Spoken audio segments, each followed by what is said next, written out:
Hindi ko kagit over sang gin-share ni Chuck Lobaton sa video ko bala sa comment section sang video nga manughilo sa bulanon. Grabe, basahon ta bala.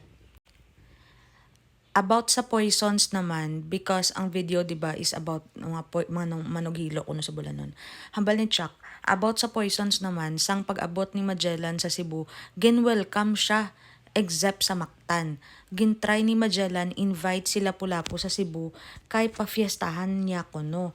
Wala naggadto sila Lapu-Lapu. Instead naghambal sila Lapu-Lapu nga ikaw di kadto sa Mactan kay handaan ta ka fiesta man bote suplado gali sila Lapu-Lapu tagam kagid Magellan. So wala choice si Magellan, ginpadala niya iya mga tawo sa Mactan kagin pakaon sila kagin painom nila Lapu-Lapu kuno pero may hilo gali.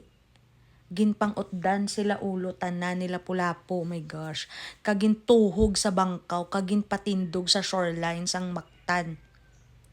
Nag-worry si Magellan nga wala gyapon kabalik iya mga tawo, nag-sail sila pakadto sa Mactan galing kay Hunas. Hasta lang sila sa tunga sang dagat. Pagkakita niya nga amo na ang ginubra sang mga tawo niya, na insulto siya kag wala sang strategy, nagsulong sila. Since Hunas ti layo kaayo ila gindungkaan, tapos pag Hunas may area nga may tubig, tapos balas naman nga area kag nakasuksok sila metal armor ti bugat kag layo ila ginlaganan. Ginhulat lang sila nila Lapu-Lapu sa takas, igo sila makalabot sa Hunasan, kapoy-kapoy na sila, amo na nga naperdigid ang Kastila. Sang nag-work ko sa una sa Mactan, damo cases sa mga poisoning sa mga foreigners.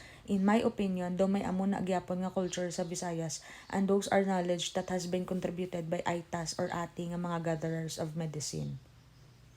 Wala, kabalo ko nga naperdi si Magellan sa Battle of Mactan. Why kayo kabalo nga may mga poison nga involved?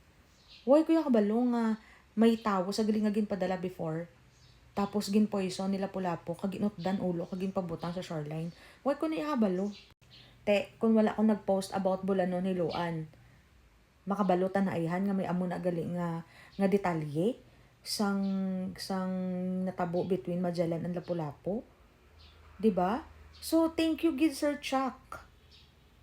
No, sa tanan nga nag-comment details ginsight ko sa kay begit site sa nga libro.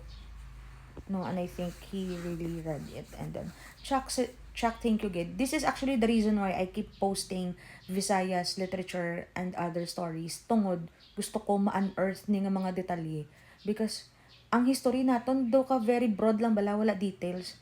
Te, imagine may mga ginpangutdan na gali. Tapos ang maro gid jay no kay ti syempre Hunas bo nga gini sa Magellan. Hangag nga wala strategy, nagsalakay sa Hunas, gasalig sila nga may metal armor. Kundi ilalayo ang dagat, ginhulat lang sila nila Lapu-Lapu. Very good man sila Lapu-Lapu, kay ginhulat yan na lang. Kapoy na kamo, dali kay pang-utdad ko kamo. Ulo mga ano kamo, mga tikalon kamo nga mga foreigners kamo, tapos kamo pang mga hagad pista. I think. Feeling ko amo ng mga words nila Lapu-Lapu. Pero I might be wrong. Charot.